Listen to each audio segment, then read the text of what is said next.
Hello everyone, जय Shri Mahakal. My name is खुशी and आप सभी लोगों का खुशी की दुनिया में स्वागत है। और ये है हमारा लेक्चर नंबर 6 और इसमें आज हम पढ़ने वाले हैं हमारे मिलिट्री रिवॉल्ट्स। तो ये सीरीज चल रही है अपनी रिवॉल्ट्स वाली। मैं उससे पहले आपको बता दूं कि मैं यहाँ पर मेंस का पेपर फर्स्ट पार्ट ए पढ़ा रही हूँ, जिसमें हम हिस्ट्री पढ़ रहे हैं, इंडियन हिस्ट्री पढ़ रहे हैं। इंडियन हिस्ट्री में भी हम जो पार्ट ए, पेपर 1 का जो पार्ट ए है, उसमें जो यूनिट टोटल यूनिट्स 5 है, जिसमें जो यूनिट नंबर 3 है, जिसके अंदर हमारा एक टॉपिक है रिवॉल्ट्स, हम वो पढ़ रहे हैं। इससे पहले हमने ट्राइबल रिवॉल्ट्स पढ़ चुके हैं हम। उसके ही साथ साथ हम पीजेंट रिवॉल्ट्स भी पढ़ चुके हैं। पीजेंट रिवॉल्ट्स के साथ साथ में हमने जो भी सिविलियन रिवॉल्ट्स थे वो भी हमने कवर कर लिए हैं। इस लेक्चर में हम मिलिट्री रिवॉल्ट पढ़ेंगे और मिलिट्री रिवॉल्ट के बाद में हम 1857 का रिवॉल्ट पढ़ना चालू कर देंगे। और 1857 का रिवॉल्ट बहुत ज्यादा आईएमपी है। तो चलिए स्टार्ट करते हैं। तो हमारा जो पहला मिलिट्री रिवॉल्ट है वो है हमारा वेल्लोर म्यूटिनी। कौन सी म्यूटिनी पढ़ेंगे हम? वेल्लोर म्यूटिनी। वेल्लोर एक प्लेस है जो कि कहाँ पर है? हमारी मद्रास के अंदर लाई करती है। और ये जो म्यूटिनी है ये कौन सी हमारी मिलिट्री है, ठीक है। हमने अलग अलग जितने भी अलग अलग टाइप पढ़े, जिसमें से ये है। अब इसमें हम ना 2-3 चीजें हैं जो कि हमको पढ़नी है। फर्स्ट तो हमको अगर रीजन की हम बात करें तो रीजन हमारा कौन सा हो गया? मद्रास हो गया, ठीक है, मद्रास हो गया। उसके बाद हम अगर लीडर की बात करें तो इस रिवोल्ट के जो लीडर थे वो थे हमारे बलवंत राव फड़के, ठीक है। दो चीजें आप अभी याद कर लीजिए। Reason Vellore lies in Madras and leader is Balwant Rao Phadke, ठीक है। Leader was Balwant Rao Phadke. बलवंत राव फाड़के कौन थे? यहाँ के लीडर थे और प्लेस क्या थी? यहाँ पर मद्रास थी। अब देखो क्या हुआ था, कोस क्या था इस रिवोल्ट का, क्यों वेल्लोर म्यूटिनी क्यों हुई थी, वेल्लोर का विद्रोह क्यों हुआ था। इसका टाइम पीरियड है हमारा 1806 एडी। तो देखो हम अगर कारण की बात करें कि क्यों वेल्लोर का जो विद्रोह हुआ था वो क्यों हुआ था, तो उन्होंने बालों को नए फैशन में रखने के आदेश और नई सैन्य वर्दी की शुरुआत को अपने धर्म में हस्तक्षेप के रूप में देखा। विद्रोहियों को लगा कि अंग्रेज उन्हें ईसाई धर्म में परिवर्तित करना चाहते हैं। अब देखो यहाँ पर क्या हुआ कि जो ब्रिटिशर्स थे ना, ब्रिटिशर्स ने क्या करा कि अपनी जब उन्होंने आर्मी क्रिएट करी, कौन क्या क्रिएट करी? आर्मी क्रिएट करी। अपनी जो आर्मी में सदस्य उन्होंने लेना चालू करे, तो तब क्या हुआ कि हमारे यहाँ पर अलग अलग धर्म के लोग रहते हैं। जैसे कि हिंदू है तो हिंदू का पहनावा अलग है, अगर कोई मुस्लिम है तो मुस्लिम का पहनावा अलग है, अगर कोई ईसाई धर्म को मानता है तो ईसाइयों का पहनावा अलग है। तो इस टाइप से क्या हुआ, हर एक जो धर्म के लोग थे उनका पहनावा अलग था। तो ब्रिटिशर्स ने क्या सोचा कि हमारी आर्मी में जितने भी कोई भी धर्म से आए हुए लोग हैं वो सब कैसे दिखने चाहिए? एक जैसे दिखने चाहिए। दैट्स वाई ब्रिटिशर्स ने एक न्यू रूल बनाया कि जितने भी मतलब सेना में जितने भी आदमी होंगे वो एक तरह की वर्दी पहनेंगे। उसी के साथ जो उनके बाल है वो भी सबके एक तरह से होंगे। तो मतलब इससे क्या हुआ, मतलब ब्रिटिशर्स ने तो बोल दिया कि जितने भी लोग हैं वो एक तरह से रहेंगे, सबकी एक यूनिफॉर्म होगी, प्रॉपर यूनिफॉर्म होगी। सबको हेयर जो जो ऑर्डर देंगे कि इस टाइप से आपके हेयर मेंटेन करके चलने, आपको उसी तरह के हेयर आपको मेंटेन करके चलना है। तो ये जो ब्रिटिशर्स ने सोचा वो उनका जो सोचने का नजरिया था वो अलग था। बट जो हमारे आर्मी के लोग थे उन्होंने क्या सोचा कि ब्रिटिशर्स हमारे रिलीजन के अंदर इंटरफेरेंस कर रहे हैं, ठीक है, हमारे रिलीजन के अंदर क्या कर रहे हैं? इंटरफेयर कर रहे हैं, हस्तक्षेप कर रहे हैं हमारे धर्म के अंदर। तो इससे क्या हुआ, वो लोग भड़क गए कि ये तो हमारे धर्म को नष्ट करने पर तुले हुए, ठीक है, उन्होंने ये सोचा। इस वजह से क्या हुआ कि विद्रोहियों को लगा कि अंग्रेज उन्हें ईसाई धर्म में परिवर्तित कर रहे हैं, क्योंकि कहीं ना कहीं ब्रिटिशर्स ने जो न्यू यूनिफॉर्म वगैरह और जो न्यू हेयर कट लाया था वो कहीं ना कहीं जो क्रिश्चियंस रहते हैं उनकी तरह था। तो उनको क्या लगा, मतलब जो हमारे रिबेल्स थे उनको क्या लगा कि हमें क्रिश्चियनिटी की ओर ये धकेल रहे हैं, ठीक है। तो इन सारी जो बातें हैं, ये सारी जो चीजें हैं जो वहां के उन लोगों को, मिलिट्री के लोगों को लगी, उस वजह से उन्होंने विद्रोह छेड़ दिया। आई होप सो आपको कारण समझ आ गया होगा क्या कारण था। हमने लीडर और प्लेस तो पढ़ चुके हैं। अब इंसिडेंट क्या हुआ, the rebels killed 113 British soldiers and 14 officers. जब ये रिवोल्ट छिड़ा तो रिवोल्ट के छिड़ते ही क्या हुआ कि विद्रोहियों ने क्या करा, 113 ब्रिटिश सैनिकों को मार दिया और 14 अधिकारियों को मार डाला, ठीक है। क्या हुआ, 113 ब्रिटिश सैनिकों को और 14 अधिकारियों को क्या कर दिया, उन्होंने मार डाला। At this time governor general of India was John Barlow. इस टाइम पे जब वेलोर म्यूटिनी हो रही थी तब हमारे इंडिया के गवर्नर जनरल कौन थे, जॉन बार्लो। कौन थे उस समय भारत के गवर्नर जनरल थे, John Barlow. The first attempt to suppress this revolt was made by the then governor of Madras William Bentinck but was unsuccessful. इस विद्रोह को दबाने का पहला प्रयास मद्रास के तत्कालीन गवर्नर विलियम बेंटिक ने किया था। 1806 में जो वहां के मद्रास में जब ये म्यूटिनी हुई तो वहां के गवर्नर कौन थे, विलियम बेंटिक। तो विलियम बेंटिक ने क्या करा, इस रिवोल्ट को सप्रेस करने की कोशिश करी बट वो क्या रहे, अनसक्सेसफुल हो गए। उसके बाद में विलियम बेंटिक के स्थान पर जनरल गिलेस्पी ने इस विद्रोह को दबा दिया। अब विलियम बेंटिक से तो दबा नहीं, तो विलियम बेंटिक की जगह किसको बनाया, जनरल हमारे गिलेस्पी को बुलाया और उन्होंने इस विद्रोह को क्या कर दिया, सप्रेस कर दिया। तो पहले तो कौन थे, विलियम बेंटिक। देखो governor general of India John Barlow थे at the time of Vellore mutiny, but governor of Madras कौन थे, विलियम बेंटिक। बट जब विलियम बेंटिक से ये रिवोल्ट को सप्रेस नहीं हुआ, ये रिवोल्ट सप्रेस करने में वो अनसक्सेसफुल रहे, तब उनकी जगह पर जनरल गिलेस्पी को लेकर आया और फिर उन्होंने सक्सेसफुली इस विद्रोह को क्या करा, सप्रेस कर दिया। और यहाँ पर एक स्टेटमेंट है जो कि विलियम बेंटिक के द्वारा दिया गया था। This was a revolt of the Muslim, यह मुसलमानों का विद्रोह था। ठीक है, विलियम बेंटिक ने एक कथन कहा था, वेल्लोर म्यूटिनी हुई थी तब, कि यह मुसलमानों का विद्रोह था। ठीक है, अब आगे बढ़ते हैं। नेक्स्ट आता है हमारा बैरकपुर की म्यूटिनी। बैरकपुर, अब देखो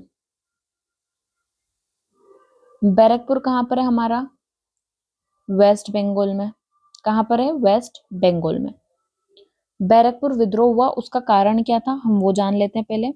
as a result of the Anglo Burmese war, 1824 ईस्वी के टाइम पर एंग्लो बर्मिस वॉर हो रहा था, यानी हमारा एंग्लो एंग्लो यानी ब्रिटिशर्स। ब्रिटिशर्स कहाँ थे, हमारे इंडिया में ब्रिटिशर्स थे।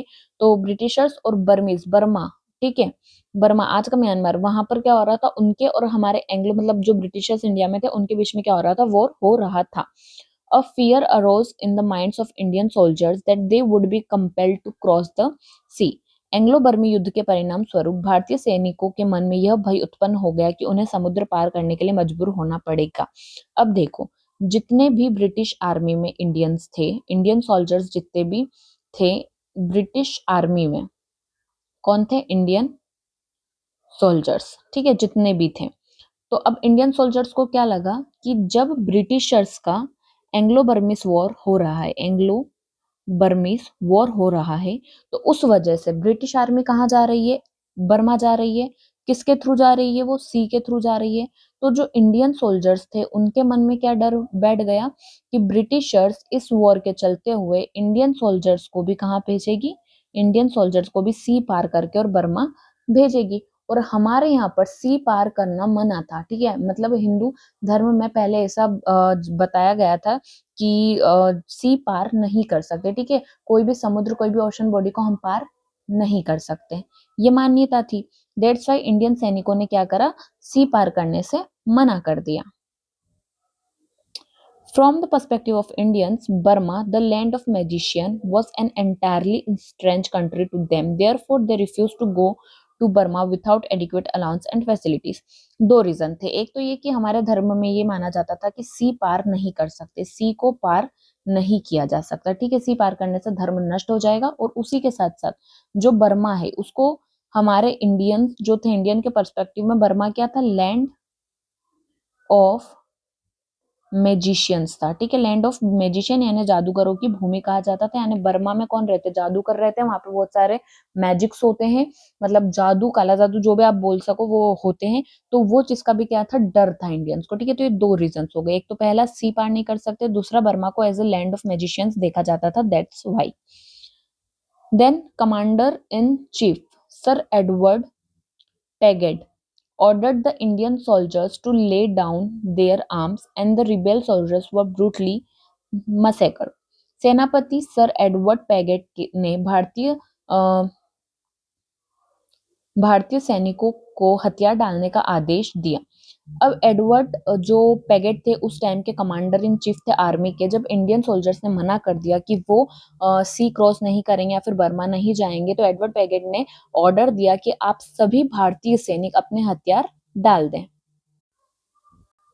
और विद्रोही सैनिकों को बेरहमी से नरसंहार किया गया। जैसे ही उन लोगों ने अपने हथियार डाले तो जो दूसरे आर्मी में ब्रिटिश सोल्जर्स थे, ब्रिटिश आर्मी के अंदर जो ब्रिटिश सोल्जर्स थे, उन्होंने इंडियन सोल्जर्स को क्या करा, नरसंहार कर दिया इंडियन सोल्जर्स का। ठीक है, तो इस तरह से हमारी ये कौन सी म्यूटिनी थी, बैरकपुर म्यूटिनी।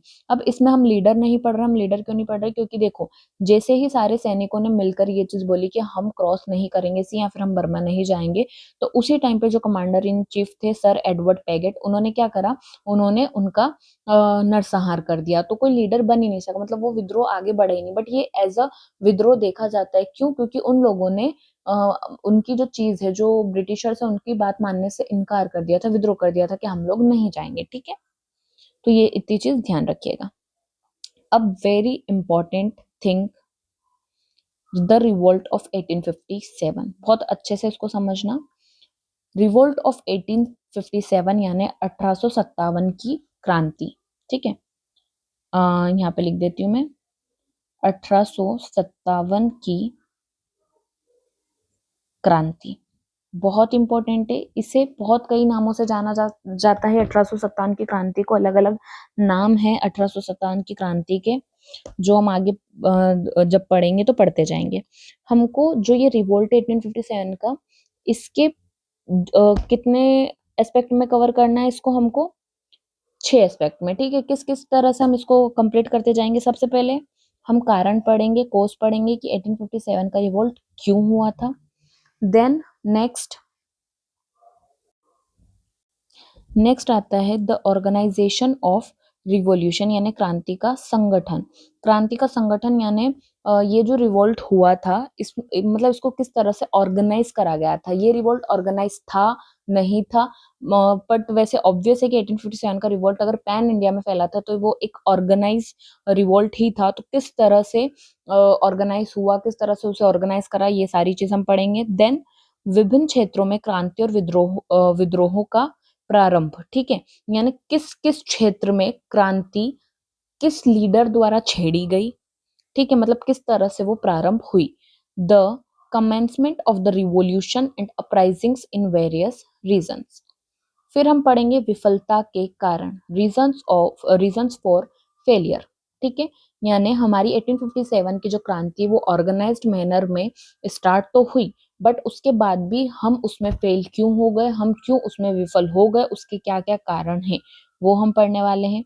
उसके बाद में हम उस क्या परिणाम निकला 1857 की क्रांति का, यानी 1857 की क्रांति हमने करी, उसका जो मेन परिणाम है वो तो यही है कि हम उसमें फेल हो गए थे, बट उसके क्या रिजल्ट, उसके आउटकम्स क्या क्या है, मतलब क्या क्या चेंजेस आए 1857 की रिवोल्ट के बाद। जैसे कि पहले हमारे यहाँ पर कंपनी का रूल था, कंपनी का रूल खत्म होकर डायरेक्ट क्राउन का रूल हो गया, तो इस तरह से क्या क्या चेंजेस आए वो पढ़ेंगे। और रूप मतलब फॉर्म, 1857 के रिवोल्ट के क्या क्या रूप थे, क्या क्या फॉर्म थे वो पढ़ने वाले हैं। तो इन सारी चीजों को हम 1857 की चीज में हम कवर करने वाले हैं। देखो यहाँ से ना मेंस में क्वेश्चन आता है, हर साल देखने को मिलता है कुछ ना कुछ कुछ ना कुछ। जैसे नेचर हो गया, नेचर देखने को मिल जाएगा।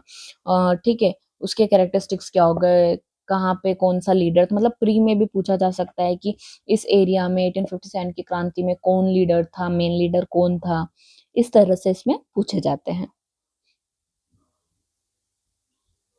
ठीक है, the most prominent event of 19th century Indian history is the revolt uprising or revolution of 1857 AD. It had far-reaching consequences. 19वीं शताब्दी के भारतीय इतिहास, ठीक है, भारतीय इतिहास की सबसे प्रमुख घटना 1857 ईस्वी थी। यानी 19वीं शताब्दी में पूरे 100 सालों के अंदर अंदर जो प्रमुख घटना, सबसे प्रमुख घटना थी वो कौन सी थी हमारी, वो थी हमारी 1857 ईस्वी का विद्रोह, रिवोल्ट ऑफ 1857। इसके दुर्गामी परिणाम हुए, यानी इसके जो कॉन्सिक्वेंसेस थे वो ऐसे थे जो बहुत लंबे समय तक हमको देखने को मिले। ठीक है। नेक्स्ट है, this uprising was the result of accumulated discontent in the heart of the people against the policies of the company government and hatred towards foreign rule। यह विद्रोह कंपनी सरकार की नीतियों के खिलाफ लोगों के दिलों में संचित असंतोष और विदेशी शासन के प्रति घृणा का परिणाम था। Next, historians influenced by British imperialist ideology have merely called this revolt an expression of feudal discontent. But in reality, British policies in administrative, economic, social, and religious field brought about chaos and a sense of dissatisfaction। British साम्राज्यवादी विचारधारा से प्रभावित इतिहासकारों ने, यानी ऐसे historians जो कि ब्रिटिश इंपीरियलिस्ट आइडियोलॉजी से इन्फ्लुएंस्ड थे, मतलब जो ब्रिटिशर्स की साम्राज्यवादी नीति थी, साम्राज्यवादी जो विचारधारा थी, उससे जो भी इतिहासकार प्रभावित थे, उन लोगों ने इस विद्रोह को केवल सामंती असंतोष की अभिव्यक्ति बताया, एक्सप्रेशन ऑफ फ्यूडल डिस्कंटेंट बताया, यानी सिर्फ असंतोष था इंडियन लोगों के दिलों में, इसलिए उन्होंने इतनी बड़ी क्रांति छेड़ दी, सिर्फ इतना बताया। ठीक है, क्या आप सब इस बात से एग्री करते हो कि जो हमारे इंडियंस थे उस टाइम पे, जो इंडियंस थे उनके अंदर सिर्फ असंतोष था, उस कारण से उन्होंने ये जो इतनी बड़ी लड़ाई छेड़ी थी वो छेड़ी थी? नहीं, ये बिल्कुल गलत था। असंतोष होना एक कारण था, बट केवल असंतोष होना कारण था, ये बिल्कुल गलत है। लेकिन वास्तविकता में प्रशासनिक, आर्थिक, सामाजिक और धार्मिक क्षेत्रों में ब्रिटिश नीतियों ने अराजकता और असंतोष की भावना को उत्पन्न किया। सामंती असंतोष नहीं था, उसकी जगह प्रशासनिक क्षेत्र में भी, यानी एडमिनिस्ट्रेटिव एरिया में भी, इकोनॉमिक आर्थिक एरिया में भी, सोशल सामाजिक एरिया में भी, रिलीजियस फील्ड या फिर धार्मिक फील्ड के अंदर भी डिससेटिस्फेक्शन था लोगों को। ठीक है, मतलब लोगों को उनकी नीतियों से, उनकी ब्रिटिशर्स की पॉलिसी से, उनके मतलब ऐसे कहीं ज्यादा उन्होंने ऐसे काम करे थे जिससे जो हम भारतीय थे, जो हम इंडियन लोग थे, उनके मन में असंतोष था, डिससेटिस्फेक्शन था। दैट्स वाई हमने 1857 की क्रांति छेड़ी। This very dissatisfaction was expressed through the feudal lords, the army and the public during the uprising of 1857 AD। सन 1857 के विद्रोह के समय सामंती जमींदारों, सेना और जनता के द्वारा इसी असंतोष को प्रकट किया गया था। Numerous political, administrative, economic, social, religious, and military factors contributed to the revolt of 1857। 1857 के विद्रोह में अनेक राजनीतिक, प्रशासनिक, आर्थिक, सामाजिक, धार्मिक और सैन्य कारकों का योगदान था। इस विद्रोह के प्रमुख कारण निम्नलिखित थे। अब हम स्टार्ट करने वाले हैं कोजेस ऑफ द रिवोल्ट, यानी विद्रोह के कारण। देखो, हमने यहाँ पर समझा था, सबसे पहले हम कोजेस पढ़ेंगे। तो हम यहाँ पे तो मैंने आपको ना थोड़ा सा इंट्रोडक्शन बता दिया कि किस तरह से 1857 की क्रांति हुई थी, मतलब क्यों हुई थी, किस तरह से हुई थी। वैसे तो कारण, उसके जो मेन कारण है कि क्यों करी थी वो यहाँ पे, बट एक इंट्रोडक्शन की तरह मैंने आपको बता दिया कि अगर 11 मार्कर में क्वेश्चन आता है तो आप किस तरह से पहले इंट्रो लिखेंगे, उसके बाद उसके फिर कोजेस लिखना, फिर ऑर्गेनाइजर, मतलब आगे मैं बताती जाऊंगी, वो सारे पॉइंट्स मेंशन करने हैं। तो ये है हमारा next point, expansionist policy of the British company. British company की विस्तार की नीति। ठीक है, विस्तार की नीति का मतलब क्या होता है? देखो, ब्रिटिशर्स क्या कर रहे थे, अपना जो एम्पायर है उनको, उसको एक्सपांड कर रहे थे। ठीक है, एक्सपांड कर रहे थे मतलब उनकी टेरिटरी का जो एरिया है वो बढ़ा रहे थे। वो बहुत सारी ऐसी पॉलिसीज लेकर आ रहे थे, बहुत सारी ऐसी मतलब संधि ऑन कर रहे थे, सब्सिडरी अलायंस बना रहे थे जितने भी हमारे यहाँ के रूलर्स थे उनसे, सबसे, कि उस वजह से वो उनका जो टेरिटरी है वो क्या कर सके, वो एक्सपांड कर सके। जैसे कि मान लो सब्सिडियरी अलायंस। ठीक है, सब्सिडियरी अलायंस इंट्रोड्यूस करी गई थी। सब्सिडियरी अलायंस किसने इंट्रोड्यूस करी थी? लॉर्ड वेलेस्ली ने करी थी। किसने करी थी? लॉर्ड वेलेस्ली ने। ठीक है, लॉर्ड वेलेस्ली ने क्या करा था? सब्सिडियरी अलायंस को इंट्रोड्यूस करा था। क्या होता है सब्सिडियरी अलायंस? सब्सिडियरी अलायंस के तहत ये कहा जाता है कि जैसे मान लो कोई भी रूलर है, वो कोई भी यहाँ पर एक किंग या फिर ठीक है, किंग राजा महाराजा बैठा हुआ है, ये उसका टेरिटरी है। बट इसके अंदर क्या होगा वो सब किंग डिसाइड करेगा। बट इनके फॉरेन रूल्स क्या होंगे, ठीक है, वॉर किससे होगा, मतलब बैटल किससे करेंगे, ये फॉरेन रूल्स क्या होंगे, जितनी भी इनकी फॉरेन लेवल पर है और जो आर्मी वगैरह है, ये सारी चीजें कौन मेंटेन करेगा, ये सारी चीजें मेंटेन करेंगे ब्रिटिशर्स।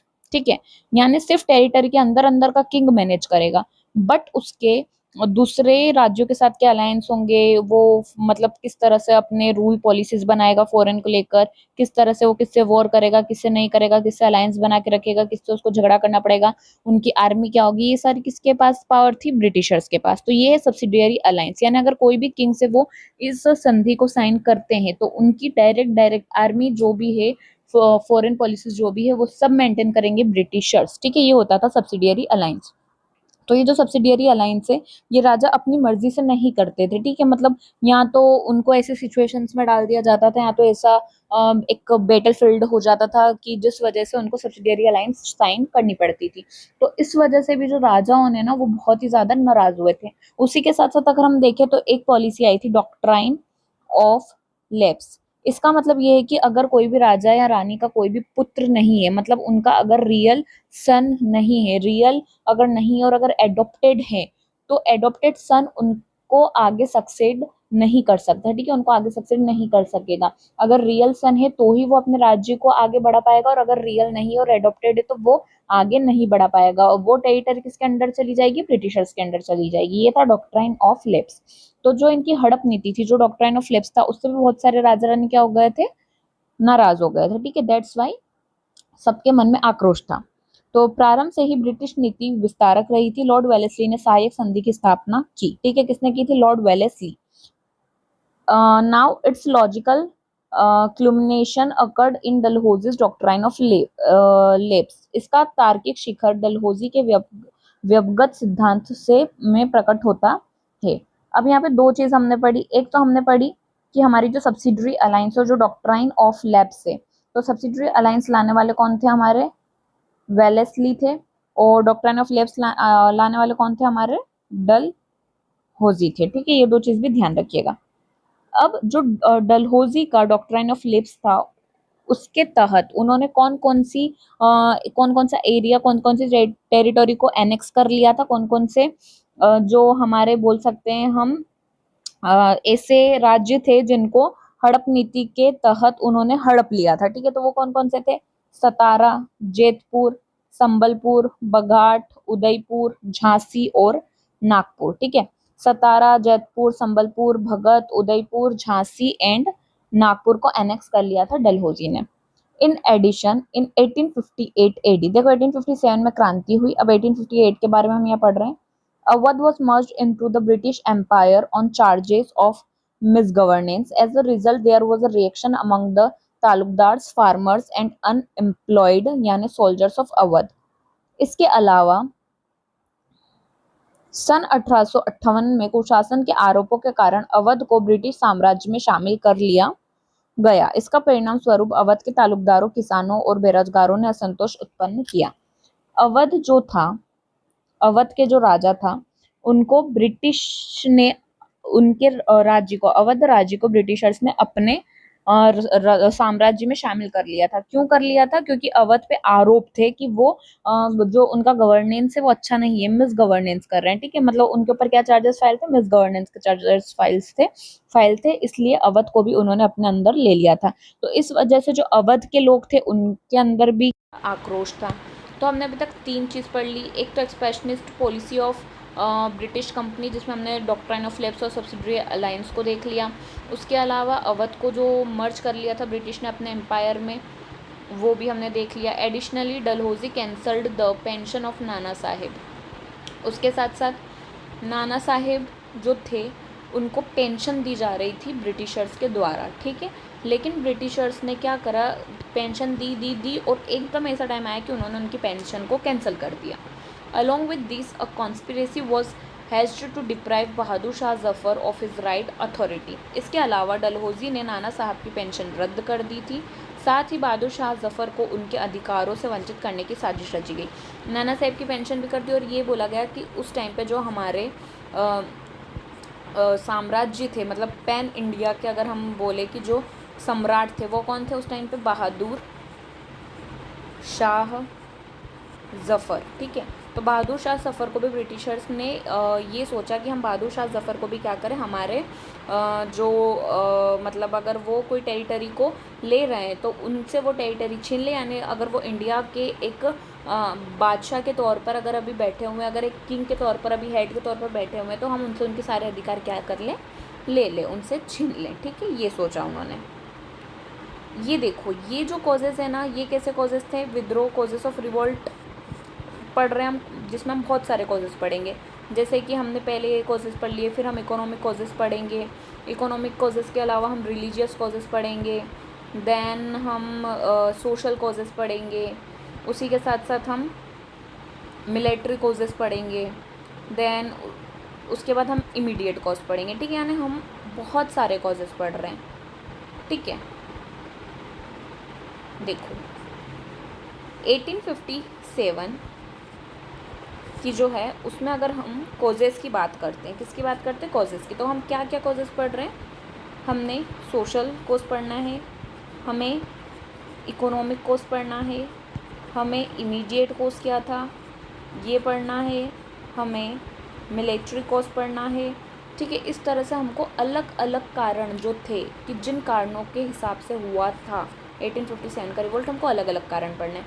अगर मान लो ये 11 मार्क में आ जाए तो हमको अलग अलग कारण होने चाहिए। हम इंट्रोडक्शन लिख देंगे, बाद में कंक्लूजन लिख देंगे, बीच में हमारे पास सोशल, इकोनॉमिक, इमीडिएट, मिलिट्री, ये सारे अलग अलग कारण होने चाहिए। इसी के अलावा अगर मान लो 7 मार्क्स में आ जाए तो हम इन्हीं सब कारणों को क्या करेंगे, कम में कर देंगे। या तो हम फिर हेडिंग मत दो, सोशल, इकोनॉमिक, इमीडिएट कारण की हेडिंग मत दो, डायरेक्ट 2 लाइन का इंट्रो लिखो, और जो भी हमको इन जितने भी पॉइंट हम पढ़ने वाले ये सारे, उनमें से जो जो पॉइंट हमको अच्छे लगे वो 6-7 पॉइंट हमको लिख के आने हैं, इतना हमको करना है। ठीक है, तो आज हमने जो शुरू के कॉजेज़ थे उनके पॉलिसी से रिलेटेड थे, मतलब फर्स्ट कोर्स था हमारा expansion of policy of British company, उससे रिलेटेड हमने पढ़ लिया है। अब जो इकोनॉमिक कोर्स है ये मैं आपको कल के लेक्चर में बताऊंगी, यहाँ से हम कल के लेक्चर में पढ़ने वाले हैं। तो अगर आपको ये लेक्चर अच्छा लगे तो प्लीज़ इसे शेयर करें, लाइक करें और चैनल को सब्सक्राइब करना ना भूलें। Thank you very much.